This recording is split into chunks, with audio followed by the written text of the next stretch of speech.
Friends, good morning. It is a pleasurable and painful moment for me to be recording this message for you. Pleasurable because it allows me to think of my close friends who are gathered together for these wonderful 3 days of reflection in Taiwan.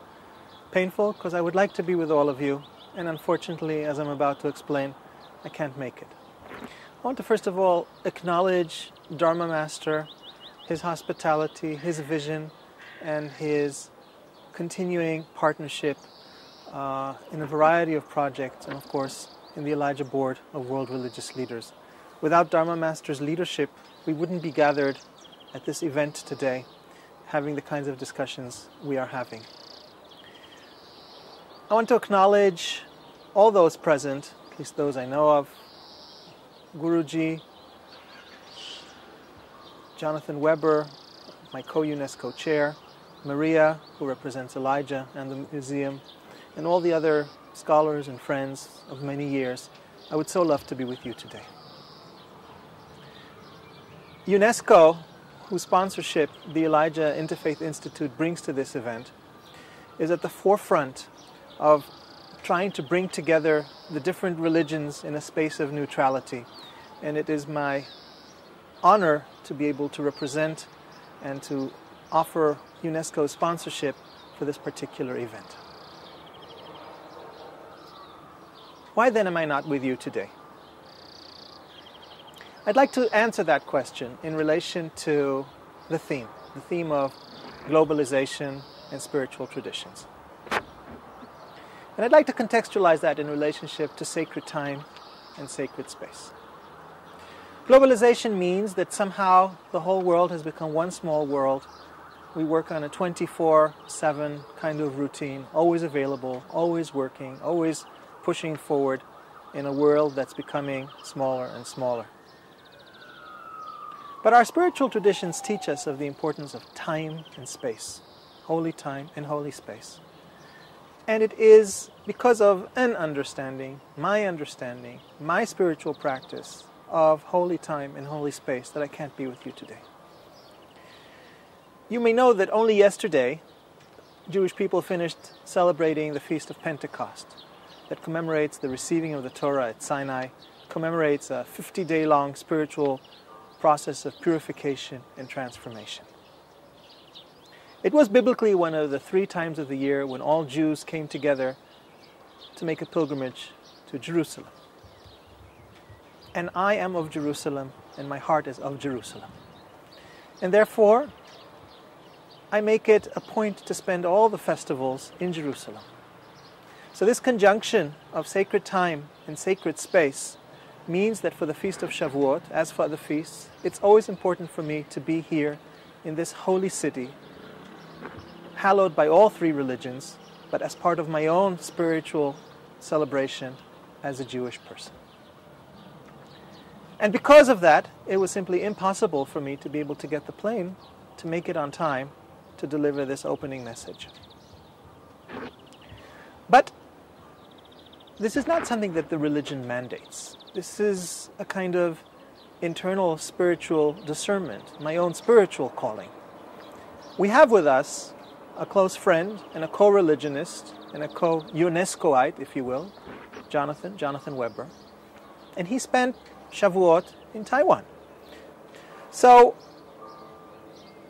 we have here a very interesting illustration, a kind of testimony that my own faith tradition can bring to these deliberations on globalization and spiritual tradition.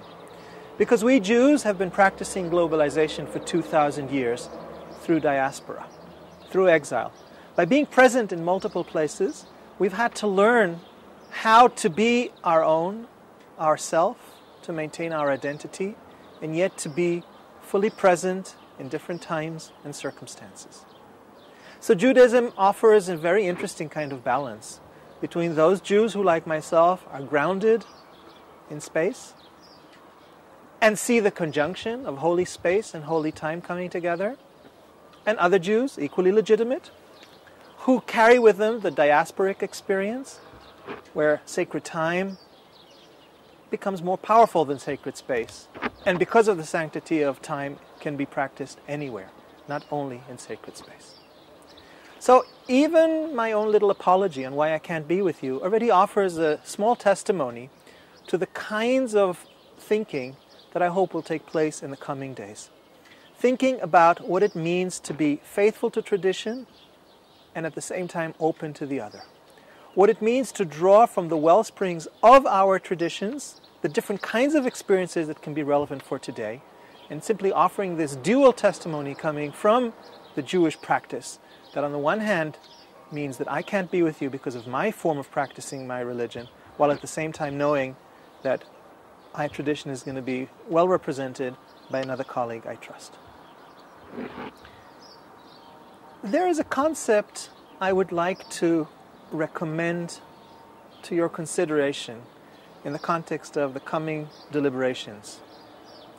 We'll be looking at globalization, at spiritual traditions, at multiple faith commitments and what it means to have an identity or more than one identity, at Buddhist-Muslim dialogue, and all this under the banner of globalization. And staying on this theme of sacred space and looking again from this vantage point of the Elijah Interfaith Institute's rooftop overlooking the holy city of Jerusalem, I want to recommend to your consideration the notion of border. What does it mean to live with borders? What does it mean to live with boundaries? I want to for a moment show you some boundaries we have here. You look across the valley over there, you see a horrible scar on the land, a scar that reminds us that this land is still a land where so much hate is practiced instead of love, and a land where people feel, rightly or wrongly, I won't enter that question here, that in order to protect themselves from the hate and from the violence, they need to put up a wall of defense. A wall that then separates people, makes people's lives miserable, but gives other people security. That's one kind of boundary. Now look at another boundary. Way back there, the boundary of the old city. It used to also be a fortification. It used to be something that people had to construct to prevent from enemies, but that was in the 16th century.